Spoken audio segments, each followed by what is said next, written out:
Salam Bapak Ibu, Saudara-saudara kekasih, salam sejahtera dan selamat bertemu kembali di YouTube saya, Pendeta Rudolf Hapasaribu Channel. Dengan dan lewat channel ini saya komit untuk senantiasa menyebarkan pengajaran firman Tuhan karena saya percaya berlandaskan Yesaya pasal 55 ayat 11 bahwa firman Tuhan yang saya dan Bapak Ibu Saudara-saudara semuanya juga ikut sebar lewat apapun, termasuk lewat khotbah ini, tidak akan kembali dengan sia-sia, tetapi akan bekerja sendiri lewat kuasa dan berkat urapan Roh Kudus.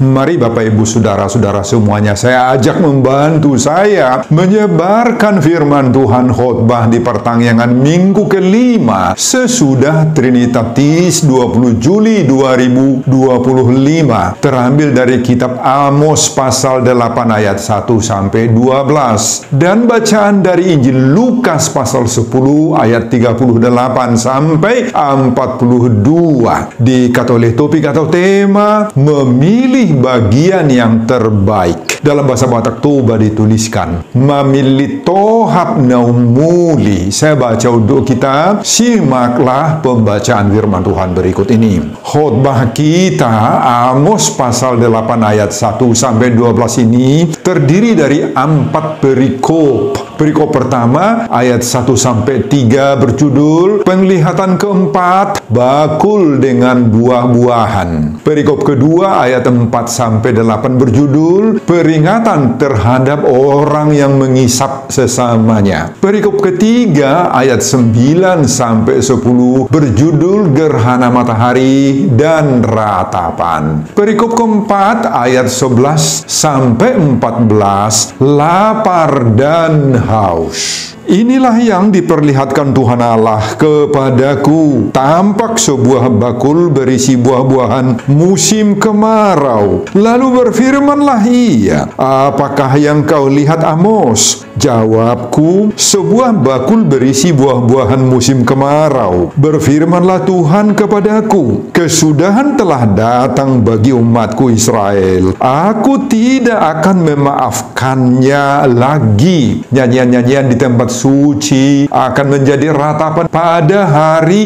itu. Demikianlah firman Tuhan Allah. Ada banyak bangkai, kemana-mana orang melemparkannya dengan diam-diam. Dengarkanlah ini, kamu yang menginjak-injak orang miskin dan yang membinasakan orang sengsara di negeri ini dan berpikir, bilakah bulan baru berlalu supaya kita boleh menjual gandum, dan bilakah hari Sabat berlalu supaya kita boleh menawarkan terigu dengan mengecilkan eva, membesarkan sikal, berbuat curang dengan neraca palsu, supaya kita membeli orang lemah karena uang dan orang yang miskin karena sepasang kasut, dan menjual terigu rosokan. Tuhan telah bersumpah demi kebanggaan Yakub bahwasanya aku tidak akan melupakan untuk seterusnya segala perbuatan mereka. Tidakkah akan gemetar bumi karena hal itu, sehingga setiap penduduknya berkabung? Tidakkah itu seluruhnya akan naik seperti sungai Nil, diombang-ambingkan dan surut seperti sungai Mesir? Pada hari itu akan terjadi, demikianlah firman Tuhan Allah, aku akan membuat matahari terbenam di siang hari dan membuat bumi gelap pada hari cerah. Aku akan mengubah perayaan-perayaanmu menjadi perkabungan dan segala nyanyianmu menjadi ratapan. Aku akan mengenakan kain kabung pada setiap pinggang dan menjadikan gundul setiap kepala. Aku akan membuatnya sebagai perkabungan karena kematian anak tunggal Tunggal, sehingga akhirnya menjadi seperti hari yang pahit pedih. Sesungguhnya waktu akan datang. Demikianlah firman Tuhan Allah. Aku akan mengirimkan kelaparan ke negeri ini, bukan kelaparan akan makanan dan bukan kehausan akan air, melainkan akan mendengarkan firman Tuhan. Mereka akan mengembara dari laut ke laut dan menjelajah dari utara ke timur untuk mencari firman Tuhan, tetapi tidak mendapatnya.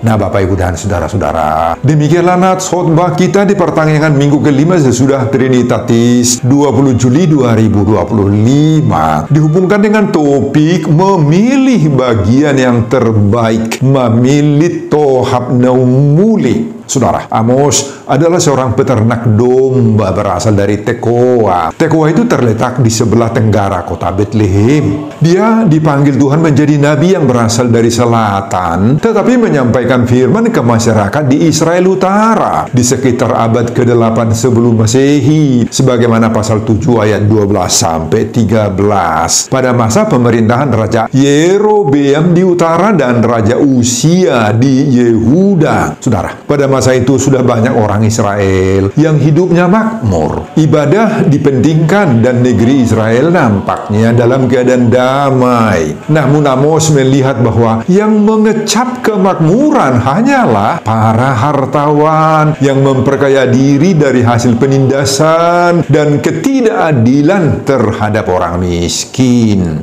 Orang menjalankan ibadah dengan hati yang tidak tulus, itu menurut penglihatan Tuhan lewat Amos. Dan keadaan damai hanya nampak di luar saja. Nah, Bapak Ibu, kepada orang yang seperti itulah gambaran hidupnya Amos dengan berani dan penuh semangat menyampaikan pesan Tuhan yang begitu amat keras ini. Amos menyerukan agar keadilan mengalir seperti air. Kemudian keadaan secara politis, sosial, ekonomis bagaimana? Secara politis, di zaman Nabi Amos ini, kedua pemerintahan baik Israel Utara dan Yehuda atau Selatan mengalami kemajuan dan mampu menundukkan daerah-daerah di sekitar mereka. Demikian juga secara ekonomis, mereka berkembang dalam bidang perdagangan sebagaimana pada ayat 8 khotbah ini. Namun, Amos juga mencatat bahwa beberapa hal-hal buruk dalam masyarakat terjadi. Orang yang berkuasa menyalahgunakan kekuasaan dan kekayaan mereka untuk menindas mereka yang miskin dan yang lemah. Ketidakadilan ditemui di mana-mana dengan mudah. Demikian juga praktek penipuan dalam berbisnis dilakukan banyak orang untuk memperoleh keuntungan sebagaimana ayat 5b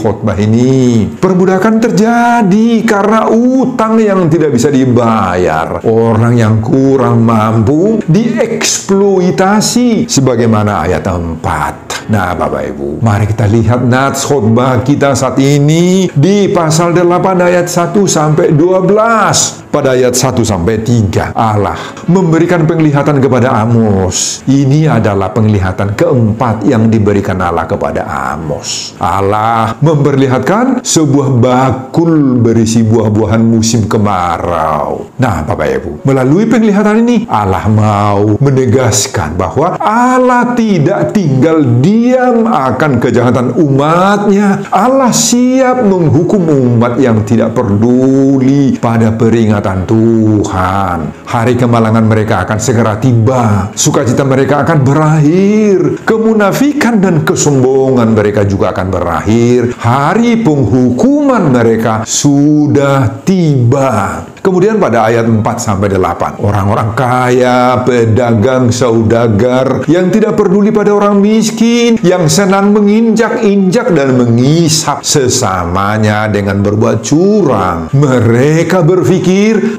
bilakah bulan baru berlalu supaya menjual gandum? Dan bilakah hari Sabat berlalu supaya menawarkan terigu? Dengan mengecilkan eva, membesarkan sikal, berbuat berbuat curang dengan neraca palsu. Inilah yang ada dalam pikiran mereka. Tetapi dalam semuanya itu Tuhan tidak tinggal diam. Amos memberi penegasan bahwa Tuhan akan menghukum semua itu dengan perkabungan. Perkabungan yang paling hebat digambarkan seperti kematian anak tunggal. Akan terjadi juga kelaparan. Tetapi bukan kelaparan akan roti, makanan sehari-hari, tetapi kelaparan akan firman Tuhan. Kemudian pada ayat 9-12, Tuhan akan menjungkir balikan mereka seperti bumi yang biasanya terang benderang kalau siang hari, tetapi Tuhan akan membuatnya gelap. Sukacita menjadi perkabungan dan segala nyanyian menjadi ratapan. Terjadi kematian serta kepahitan, kepedihan, kelaparan rohani di mana-mana, dan tidak akan menemukan lagi kemanapun pergi mencarinya. Nah, saudara, dalam hidup ini ada banyak pilihan yang bisa kita tempuh. Makanya topik minggu kelima sesudah Trinitatis ini mendorong kita memilih bagian yang terbaik, memilih tohab naumuli. Nah, itulah saudara isi khotbah kita di pertengahan minggu kelima sesudah Trinitatis 20 Juli 2025 dihubungkan dengan topik minggu memilih bagian yang terbaik, memilih tohab naumuli. Apa pengajaran Tuhan bagi kita lewat khotbah ini? Pengajaran pertama, jauhkan nafsu mendapatkan kekayaan dengan cara jahat. Itu kekejian bagi Tuhan. Nah, saudara, pada ayat 4 seruan firman Tuhan ini ditujukan pada mereka-mereka yang menginjak-injak orang miskin dan membinasakan orang-orang sengsara. Siapakah yang menginjak-injak dan yang menyengsarakan orang miskin ini? Mereka itu adalah para pedagang yang bersikap sebagai lintah darat, yang menghisap darah, mencekik dan bertindak curang dalam proses dagang yang mereka geluti, seperti menggunakan trik-trik jitu, mengecilkan Eva, membesarkan Sikal, berbuat curang dengan neraca palsu atau timbangan. Saudara, mereka ini menikmati kekayaan dan kemakmuran dari proses perdagangan yang tidak sesuai lagi dengan etika dagang yang wajar. Mereka melakukan tipu demi kekayaan, demi uang, demi untung pribadi. Saudara, kalau disebut volume 1 Eva itu 36 liter itu biasanya. Tetapi saat dijual nggak 36 liter lagi, sudah dikurangi, dan dari pengurangan inilah mereka mendapat untung besar. Dari penipuan ini mereka dapat untung. 1 sikal seberat 11,4 gram itu menurut ukuran timbangan orang Israel. Tetapi dengan memberatkan sikal disebut di sini, maka barang yang dijual itu tidak lagi sampai 11,4 gram. Meski harus tetap dibayar 1 sikal atau 11,4 gram. Nah, inilah praktek tipu menipu yang sering terjadi pada saat itu. Itu semua dideteksi, terlihat oleh Tuhan, Bapak Ibu. Makanya disampaikan lewat Amos. Jadi mereka sekarang berhadapan dengan Tuhan sendiri. Tuhan tahu semua trik-trik jitu mereka. Tuhan pantau kebusukan cara mereka. Dan Tuhan akan menghukum mereka. Nah, saudara, apa yang kita lihat di sini? Khotbah kita ini sekarang mengingatkan kita nafsu memiliki kekayaan dengan cara-cara yang tidak wajar. Ingat, adalah kekejian bagi Tuhan itu, Bapak Ibu. Nafsu besar untuk memperoleh kekayaan mendorong banyak orang menghalalkan segala cara, termasuk menggunakan berbagai-bagai trik jitu, menipu, berbohong, mengakal-akali orang lain,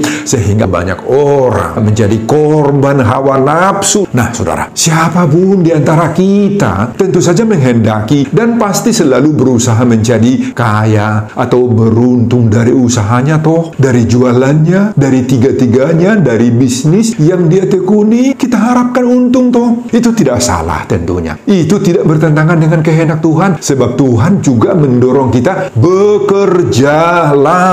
Makanya Yesus berkata dalam Yohanes pasal 5 ayat 17, Bapakku bekerja sampai sekarang, maka aku pun bekerja juga. Namun Yesus juga mengingatkan pada Yohanes 6 ayat 27, bekerjalah bukan untuk makanan yang akan dapat binasa. Nah Bapak Ibu, semua hawa nafsu kekayaan itu membawa kebinasaan.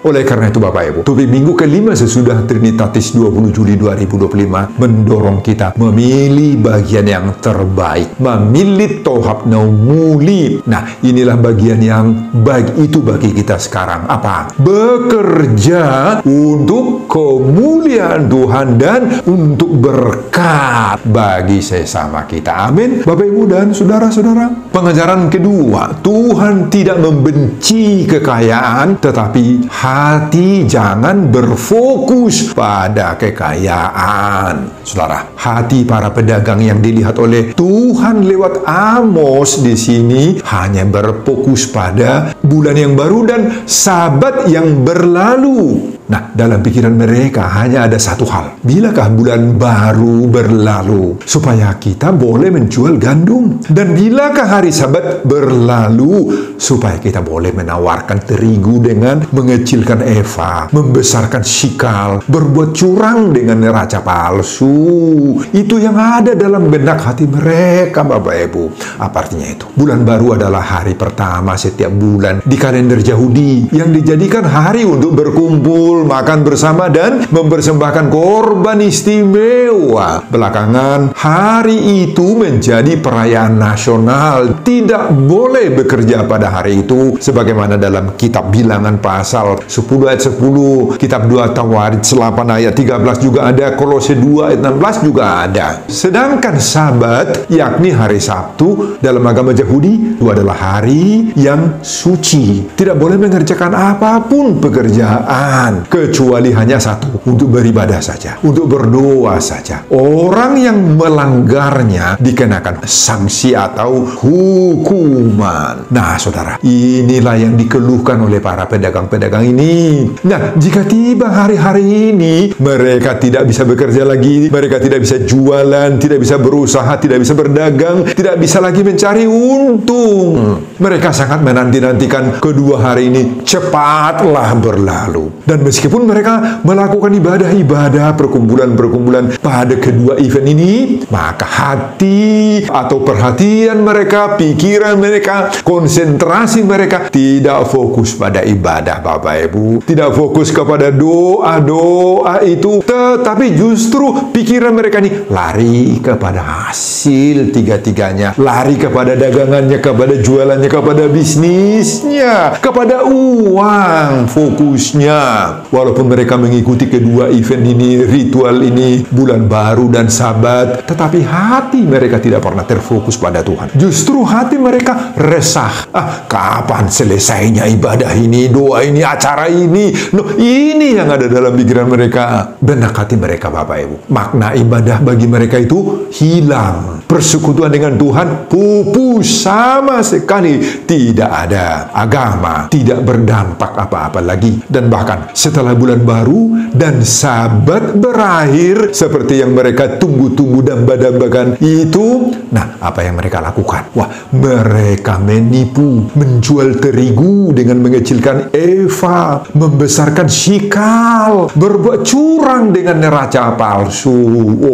Nah Bapak Ibu dan saudara-saudara, inilah yang menjadi pertanyaan dan sekaligus renungan kita. Jika kita beribadah, baik itu ibadah minggu, ibadah pertanggihan, ibadah persekutuan lainnya, apakah pikiran kita ini fokus pada Tuhan, Bapak Ibu? Fokus kepada ibadah, kepada doa yang kita ikuti? Jangan-jangan badan kita di gereja, di pertanggihan, mengikuti persekutuan, tetapi pikiran kita ini lari kemana-mana, memikir-mikirkan tiga-tiga usaha bisnis, memikir-mikirkan cari uang gimana. Jangan-jangan di saat kita beribadah, tetapi tangan, hati kita, pikiran kita sibuk pakai apa? sibuk pakai HP, gadget, mencari konten-konten yang bisa membantu kita memajukan usaha, mencari alternatif atau pilihan-pilihan bisnis yang mau kita terapkan. Hati kita nggak terfokus dalam doa, dalam ibadah, dalam firman yang kita dengar. Nah, saudara, hati-hatilah dalam hidup kita ini ya. Hati-hatilah kita. Banyak yang bisa mengalihkan pikiran kita ini sehingga keluar dari bingkai persekutuan dengan Tuhan. Keluar. Banyak yang mendorong hati kita ini agar berfokus hanya pada uang terus, hepeng terus. Ya, siang malam kita digeruti oleh pikiran kepada uang sehingga pikiran kita menjauh dari ibadah, menjauh dari doa, menjauh dari segala bentuk kebaikan-kebaikan. Tidak lagi memikirkan pergumulan yang sedang dihadapi oleh anak-anak kita, oleh orang tua kita, oleh gereja kita, oleh tetangga kita. Gak kesana lagi perhatian kita, Bapak Ibu. Uang terus. Memang uang perlu toh, tetapi janganlah uang yang menguasai hati, pikiran, dan apalagi menguasai iman kerohanian kita. Kita harus mampu memilih mana yang terbaik dalam hidup kita. Uang yang terbaik, kebersamaan dengan teman yang terbaik, anak-anak yang terbaik bagi kita, atau Tuhanlah yang terbaik bagi kita. Nah, topik minggu kelima sesudah Trinitatis 20 Juli 2025 ini mendorong agar kita mampu memilih bagian yang terbaik, memilih tohab naumuli. Amin, Bapak Ibu dan saudara-saudara. Pengejaran ketiga, Tuhan menghendaki kita menegakkan keadilan. Saudara, khotbah ini sungguh-sungguh mengajarkan pada kita untuk menegakkan keadilan di tengah-tengah ketidakadilan. Pada ayat 7 disebutkan bahwasanya aku tidak akan melupakan untuk seterusnya segala perbuatan mereka. Artinya Allah telah mengikat perjanjian bagi dan demi dirinya sendiri bahwa Allah akan benar-benar bertindak demi bangsanya yang menderita. Allah tidak membiarkan umatnya yang miskin itu, Bapak Ibu, menderita, yang masih berjuang untuk sesuap nasi diperlakukan secara tidak adil.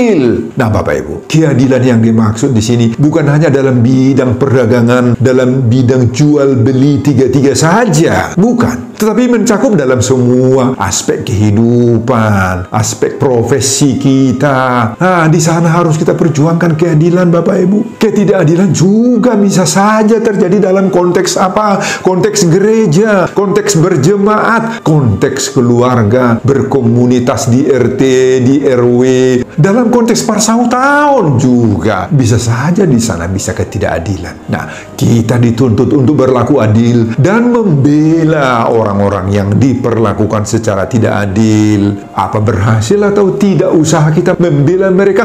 Nah, itu soal kedua, soal berikutnya itu. Tetapi kita harus berprinsip untuk pro kepada keadilan. Allah menghendaki kita, Bapak Ibu, agar kita memiliki kepedulian terhadap sesama, secara khusus kepada orang miskin, orang lemah, dan yang diperlakukan semena-mena. Nah, kita perlu peduli kepada mereka. Ketidakadilan terjadi ketika seseorang atau kelompok tidak mendapatkan hak-haknya atau perlakuan yang seharusnya mereka terima berdasarkan norma-norma dan nilai-nilai ekonomi, politik, budaya, bahkan aspek agama, gereja, dan lain-lain, mereka tidak dapat. Perlakuan ketidakadilan sangat-sangat meresahkan ini bagi para korban. Makanya Bapak Ibu, Tuhan sangat-sangat mengharapkan peranan kita agar berbuatlah sebisa mungkin menolong orang yang diperlakukan tidak adil itu. Perbuatlah apa yang dapat kita lakukan. Inilah pilihan kita yang terbaik. Sebagaimana topik pertanyaan minggu kelima sesudah Trinitatis 20 Juli 2025. Memilih bagian yang terbaik. Memilih Tuhan naumuli. Singkirkanlah penyalahgunaan kekuasaanmu dan hapuskanlah segala kekejaman dan kelaliman dan kembangkanlah sikap solidaritas kemanusiaan. Berpihaklah pada orang-orang lemah dan yang diperlakukan semena-mena, berpihaklah kepada mereka. Memang membutuhkan pengorbanan ini, tetapi kita harus rela mempertaruhkan apa saja yang dapat kita pertaruhkan demi tercapainya keadilan. Amin, Bapak Ibu dan dan saudara-saudara,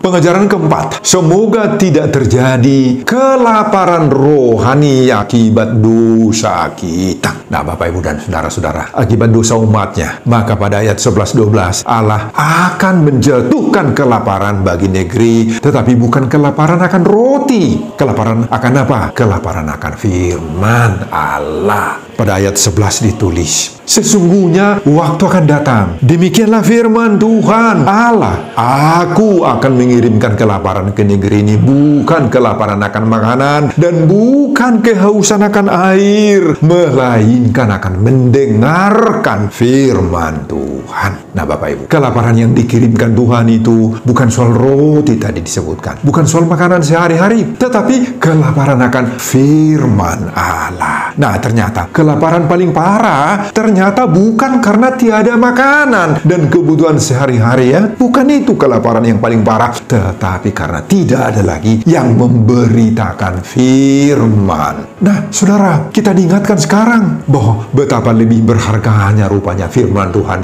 atau suara Allah, khotbah, dan pengajaran Allah dari segala sesuatu yang lain dalam hidup sehari-hari kita ini, ya. Kalau orang Israel mengalami bencana kelaparan, yakni tidak akan menerima firman lagi, serta Allah sendiri tidak akan memberikan firman-Nya kepada mereka, apa yang akan terjadi dalam hidup mereka? Hidup manusia, hidup mereka tidak akan ada lagi artinya, Bapak Ibu. Kehadiran Allah dan firman-lah, itulah yang memberi arti dan makna bagi kita sebagai manusia yang paling tinggi hakikat dan martabatnya dari semua makhluk-makhluk yang ada di atas bumi ini. Firman, Bapak Ibu, atau persekutuan dengan Tuhan. Memang kita butuh makanan, butuh air untuk tubuh, butuh kekayaan, tetapi di atas semua itu kita butuh kehadiran Tuhan dalam hidup kita. Kita butuh jamahan Tuhan atas segala kelemahan diri kita. Kita butuh firman Allah dalam hidup kita. Oleh karena itu, Bapak Ibu, jangan sepelekan firman yang kamu dengar itu. Jangan habiskan waktumu tanpa mendengar firman Tuhan.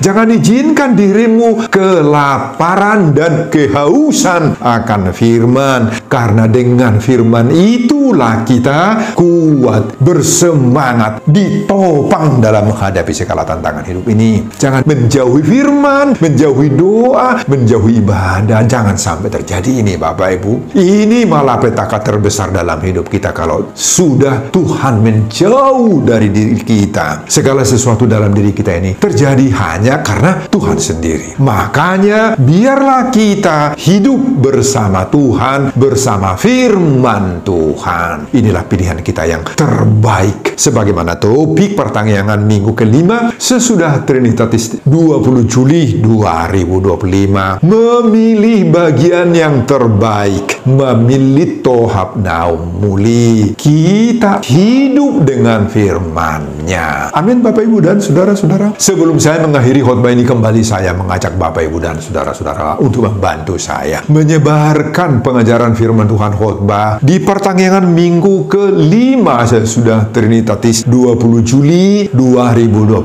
dari Amos pasal 8 ayat 1-12 ini, agar semakin banyak orang yang sungguh-sungguh mau memilih bagian yang terbaik, memilih tohab naum muli, termotivasi lewat khotbah ini. Simak juga video-video khotbah saya yang lain agar Bapak Ibu dan saudara-saudara memiliki sentuhan dan pemahaman rohani yang semakin diperkaya. Buka di YouTube saya, Pendeta Rudolf H. Pasaribu Channel. Selamat mengikuti pada pertanyaan minggu kelima sesudah Trinitatis. Tuhan Yesus memberkati kita. Salam Horas. Amin. Bapa, terima kasih untuk firman-Mu yang begitu kuat, memberikan topangan bagi kami di dalam kehidupan kami sehari-hari. Amos menggerakkan hati dari orang-orang Israel pada saat itu, supaya mereka mau meninggalkan segala kejahatan. Tuhan, inilah yang perlu bagi kami, supaya kami tidak melupakan orang-orang lain, orang-orang miskin, dan bahkan tidak menggunakan apapun yang ada pada diri kami untuk melakukan kejahatan-kejahatan. Terima kasih Tuhan, berkati hamba-Mu dalam mempersiapkan khotbah berikutnya untuk kemuliaan Tuhan. Amin.